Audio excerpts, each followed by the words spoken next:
sagalee Waaqayyoo irratti Gooftaan Yesuus Kiristoos nuuf jedhee dhiphina cimaa keessa akka darbe nuuf jedhee muddamsa baay'ee keessa akka darbe nama dhiphinaa akka ture nama muddama baay'ee keessa darbe akka ture sagalee Waaqayyoo nu dubbata.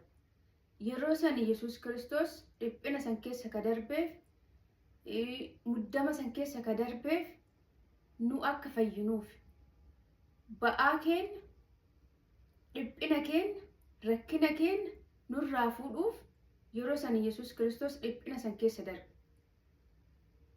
Jireenya kan kee keessatti qorumsa keessa yoo darbaa jiraatte ba'aa humna keetii ol sitti fakkaatu keessa darbaa yoo jiraatte qorumsi kun gara kan kee ka dhufeef si'iif akka hin taane beeki. Qorumsi ati keessa darbitu boru namoota biraa namoota qorumsa keessa jiran harka akka qabduuf boru namoota biraatiif ati eebba akka taatuuf qorumsa kana keessa darbuun kee dirqama. Akkuma Yesuus Kiristoos balleessaa isaatiin odoon ta'in cubbuu isaatiin odoon ta'in nuuf jedhee cubbuu keenya nurraa kaasuuf rakkina keenya keessaa nu baasuuf gatisa akka kafale atillee Waaqayyo kasitti fayyadamu qorumsa keessa si dabarsee boru nama qorumsa keessa jiruuf akka beektuuf qorumsa keessa yoo darbitu namoota biraa gargaaruu dandeetta. Namoota biraatiif rakkina isaanii hubachuu dandeetta. Kanaaf wanti nurra ga'u hundi nuuf miti. Yookiin sababii balleessaa hojjenneef yookiin sababii dadhabina qabnuuf qofa miti. Qorumsi sababii dadhabina keenyaatiif keessa darbinu akkuma jiru garuu yeroo baay'ee qorumsi nu keessa darbinu Waaqayyo waan nu barsiisuuf. Waaqayyo qorumsa keessa nu dabarsee namoota biraatiif boru akka beennuuf namoota qorumsa bira keessa darbaa jiran akka gargaarruuf akka isaan bira dhaabannuuf akka isaaniif sababii qorumsa keessaa ba'an akka taanuuf qorumsa keessa nu dabarsa.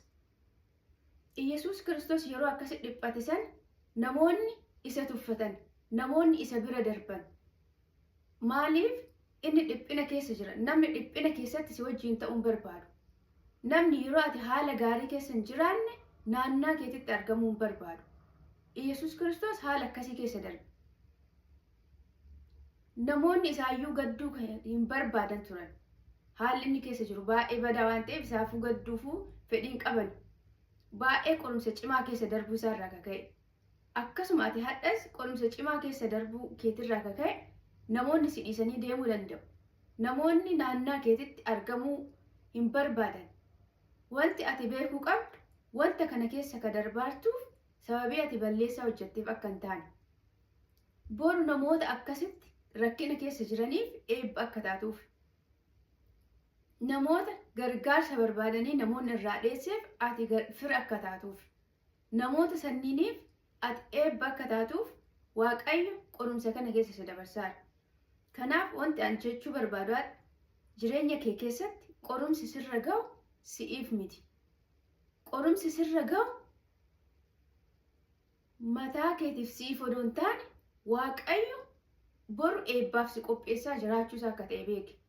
Kana yoo beekte qorumsa keessa darbitu abdii qabda. Abdii kutattee yookiin an dadhabina qabamoo akka nama rakkina qabuutti akka of hin laalle si godha. Kana beekuun gaggee. Kanaaf qorumsa keessa ka darbituuf boru namoota qorumsa keessa jiran harka akka qabduuf boru namootaaf eebba akka taatuuf. Waaqayyo kanaaf achi keessa si dabarsa. Yesuus Kiristoos irraa kana baranne. Balleessaa isaa tokkoyyuu odoo hin qabaanne qorumsa san keessa darbe. Qorumsa san keessa akka darbu wanta isa godhu tokkoyyuu hin qabu ture. Garuu nu fayyisuuf balleessaa keenya fuudhee ofirra kaa'e. Gatii nuu kafalee jechuudha. Atillee wanti amma ati godhaartu wanti ati amma keessa darbaartu si'iifii miti. Boru namoota harkatti akka qabduuf boru namoota rakkina keessa jiran akka isaan rakkina isaanii akka ati isaaniif hubattuuf. Kanaaf qorumsa keessa yoo darbaa jiraatte qorumsa kana abdii qabda jechuudha. Waaqayyo waa si barsiisuuf achi keessa si dabarsaara malee achi keessa si dhiisuuf miti.